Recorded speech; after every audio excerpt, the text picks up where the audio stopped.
திருவள்ளுவரின் காலம் என்ன? As per available records.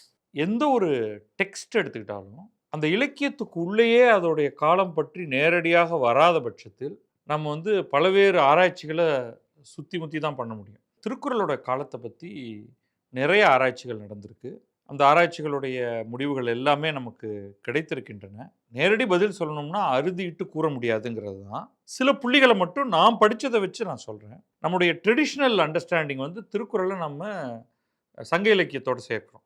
ஒட்டுமொத்தமா நமக்கு 8 தொகை, 10 பாட்டு, 11 கீழ் கணக்கு நூல்கள் அப்படிங்கிறதுல திருக்குறள் வந்துருது. அப்ப ட்ரெடிஷனல் டைம் என்ன சொல்லுவாங்கன்னா, 3rd century BCE to 3rd century CE. அந்த 600 ஆண்டு காலகட்டம் தான் நம்ம சங்க இலக்கிய காலகட்டம் அப்படின்னு சொல்லிடுறோம். அதுக்கு பிறகு காப்பிய காலம் வருகிறது. அப்பதான் சிலப்பதிகாரம், மணிமேகலை போன்ற இலக்கியங்கள் வருகின்றன.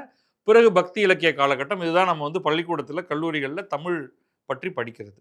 இதுல மறைமலை அடிகள் போன்ற சிலர் அவங்க 4 தேதியெல்லாம் குறிப்பிட்டு இதுதான் திருவள்ளுவர் தினம்னு சொல்லிட்டாங்க. அது முழு அபத்தம். அதுக்கு ஒரு பேசிக் இதுவே கிடையாது. நாங்கள் அறிஞர்கள் எல்லாம் கூடினா அப்படி கூடினவர்கள் யாரும் அறிஞர்களே கிடையாது. அவங்க தமிழ் அறிஞர்களாக இருக்கலாம், அவர்களுக்கு வரலாற்று உணர்வுங்கிறது சொல்லி கூட கிடையாது. ஸோ அதெல்லாம் தூக்கி தூக்கி போட்டுருவோம். வையாபுரி பிள்ளை ரொம்ப கான்ட்ரவர்ஷியலான ஆளு, சர்ச்சைக்குரியவர். அவர் சில ஆராய்ச்சிகள் கொடுத்துருக்காரு. அவருடைய ஆராய்ச்சிகள் எப்படின்னா, எல்லாத்தையுமே கொஞ்சம் இந்த பக்கம் தள்ளிட்டு வந்துருவாரு. அவர் பார்ப்பனராக இல்லாது போனது பார்ப்பனர்களுக்கு நல்லது. இல்லைன்னா பாப்பானே இப்படிதான்டா அப்படின்னு சொல்லிடுவாங்க. அவர் இல்லை. அவர் 6ஆம் நூற்றாண்டு தாண்டி கொண்டு வர்றார் திருக்குறளுக்கு. ஸோ அவர் எப்படி, அவருடைய ஆராய்ச்சி வகைமை என்னன்னா, இந்த பாடி, அந்த டெக்ஸ்ட்டை எடுத்துக்கங்க. அதை நீங்க அனலைஸ் பண்ணும்போது அதுல எத்தனை சமஸ்கிருத வார்த்தைகள் உள்ளன. இவ்வளவு சமஸ்கிருத வார்த்தை இருக்கு அப்படின்னா, அப்போ அந்த காலகட்டத்தில் தான் சமஸ்கிருத வார்த்தைகள் அதிகமாக தமிழ் இலக்கியங்களுக்குள்ள வந்துச்சு. அதனால அது இந்த காலகட்டம் அப்படின்னு அவர் நகர்த்துறாரு. ஆனா ஒரு சில பவுண்ட் கொடுக்கலாம். ரொம்ப இன்ட்ரெஸ்டிங்கானது இது. இது உண்மையில இது ஒரு காலகட்டத்தில் நான் இதெல்லாம் நிறைய படிச்சு கிடிச்சு சேர்த்து வச்ச ஞாபகத்துல இருந்து சொல்றேன். 2 இடத்துல குறளை அப்படியே கோட் பண்றாங்க 2 பேர். அதில் ஒன்று மணிமேகலை. இது ஸ்டாண்டர்ட் எக்ஸாம்பிள், நிறைய பேர் கோட் பண்ணுறது தான் இது. இன்னொன்று திருமங்கை ஆழ்வார். அப்போ நிச்சயமாக திருக்குறள் இவர்கள் இருவருக்கும் முந்தைய காலகட்டம் அப்படின்னு சொல்லிடலாம். திருக்குறளுக்கு அது என்னங்கிறதுக்கும் வந்துடுறேன் நான். திருக்குறளுக்கு உரை எழுதியவர்கள்லாம் இன்னும் பின்னாடி காலகட்டத்தில் தான் வராங்க. அப்போ அந்த உரையாசிரியர் காலத்துக்கு முன்னாடி ரொம்ப தெளிவாக சொல்லிடலாம். தெய்வம் தொழால் கொழுநன் தொழுதெழுவால் பெய்யென பெய்யும் மழை. இந்த குறளுடைய பொருள் எல்லாருக்கும் தெரியும். இதுவும் ஒரு சர்ச்சைக்குரிய குறள். இதை மணிமேகலையில் இது அப்படியே கையாளப்படுகிறது.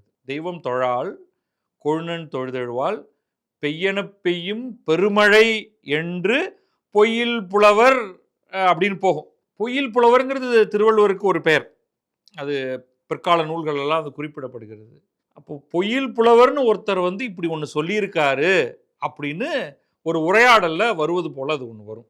அப்போ நிச்சயமாக அந்த திருக்குறள், இதை பிற்சேர்க்கைன்னு சொல்லக்கூடியவங்களாம் இருப்பாங்க, நம்ம அதுக்குள்ளே விட்டுறணும். ஆனால் தெளிவாக மணிமேகலைக்கு முன்பு திருக்குறள் இருந்தது அப்படின்னு சொல்லிடலாம். அதே மாதிரி திருமங்கை ஆழ்வார் இன்னும் காலத்தால் பிந்தையவர். நமக்கு திருமங்கை ஆழ்வார் காலம் நல்லாவே தெரியும். அவர் காஞ்சிபுரத்தில் வைகுண்டநாத பெருமாள் கோவில் அப்படிங்கிற ஒரு கோவிலுக்கு நேரில் பார்த்து எழுதியிருக்காரு. அதுக்கு பரமேஸ்வர விண்ணகர் அப்படின்னு அதுக்கு பேர். அதை அவர் குறிப்பிடுறாரு. பரமேஸ்வர விண்ணகரம் அப்படின்னு சொல்கிறாரு. அது நந்திவர்ம பல்லவ மல்லன் அப்படிங்கிறவன் கட்டினது. ஸோ அவன் காலகட்டம் தெரியும். அதற்கு கிட்டத்தட்ட சமகாலத்தியவர். அந்த கோவில் கட்டப்பட்ட கொஞ்சம் நாளில் கழிச்சே பார்த்துட்டு போயிருக்காரு. அவர் பெரிய திருமடல், சிறிய திருமடல்னு 2 மடல் நூல்கள் எழுதுறார். அதில் ஒரு இடத்துல அவர் என்ன சொல்கிறாருன்னா, அண்ணனடையார் அலரேச ஆடவர் மேல் மண்ணு மடலூரார் என்பதோர் வாசகமும் தென்னுரையில் கேட்டறிவது உண்டு, அதனை யாம் தெளியேன், மண்ணு வடநெறியே வேண்டினோம் அப்படின்னு சொல்றாரு. திருக்குறள்ல ஒரு காமத்துப்பாலில் பெண்கள் கடலென்ன காமம் உழந்தும் அப்படின்னு வரும். சரியா ஞாபகம் இல்லை. பெண்கள் மடலேற மாட்டார்கள் அப்படின்னு வரும். பெண்கள் மடல் ஊறுதல்னு ஒரு பெரிய, அதுக்குள்ள போயிட வேண்டாம், நமக்கு டைம் இல்லை. மடல் ஊறுதல்னு ஒரு பழக்கம் பண்டைய தமிழகத்தில் இருந்தது. அதுக்கு இலக்கணம் கொடுக்கக்கூடிய திருவள்ளுவர் ரொம்ப தெளிவாக சொல்றாரு, ஆண்கள் மட்டும்தான் மடல் ஏறலாம், மடல் ஊறுதல் அப்படின்னு சொல்றது. பனை கருக்களை குதிரை மாதிரி பண்ணிட்டு ஒருத்தருக்கு மேல லவ் சொல்லணும் அப்படின்னா இன்றைய தமிழ் சினிமாவில் அதை அப்படியே சொருகிடலாம். இவர் வந்து அது மேலே ஏறிக்கிட்டு ஃப்ரெண்டெல்லாம் இழுத்துட்டு போவான்லாம். அப்போ அந்த பெண் இருக்கக்கூடிய தெருவில் அவள் வீட்டுக்கிட்டக்க போய் ஒரு விதமான அடாவடித்தனம் தான் இது. அப்படி ஒருத்தர் செய்யறத பார்த்துட்டு அந்த பொண்ணு, ஐயோ இவன் இப்படி இவ்வளவு கேவலமா நடந்துக்கிறானே அப்படின்னு மூஞ்சிய வெக்கத்தால் பத்திட்டு, சரி போ நான் உன்னை கல்யாணம் பண்ணிக்கிறேன் அப்படின்னு சொல்லிடுவான்ட்டு.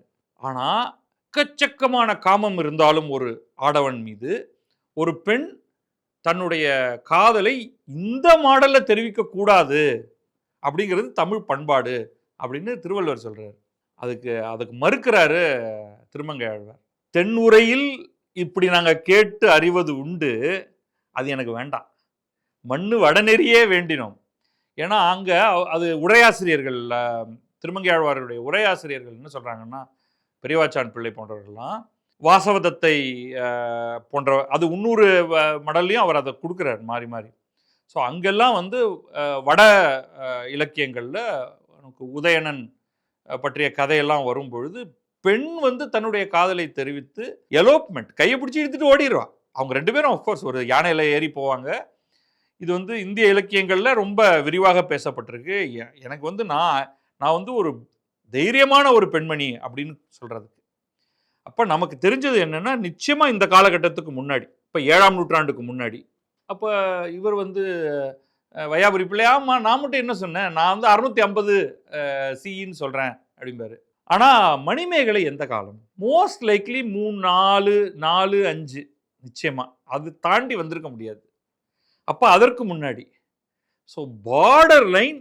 ஆனால் அது வந்து சங்க இலக்கியங்கள்லேயே 14 கீழ் கணக்கு நூல்களே ஒரு லேட்டர் அந்த இதுலேயே நிச்சயமாக 8 தொகை 10 பாட்டு காலகட்டம் கிடையாது என்பது என்னுடைய கருத்து. அதை வந்து 3, 4 நூற்றாண்டுல கொண்டு போய் வைக்க வேண்டி இருக்கும். அதுதான் என்னுடைய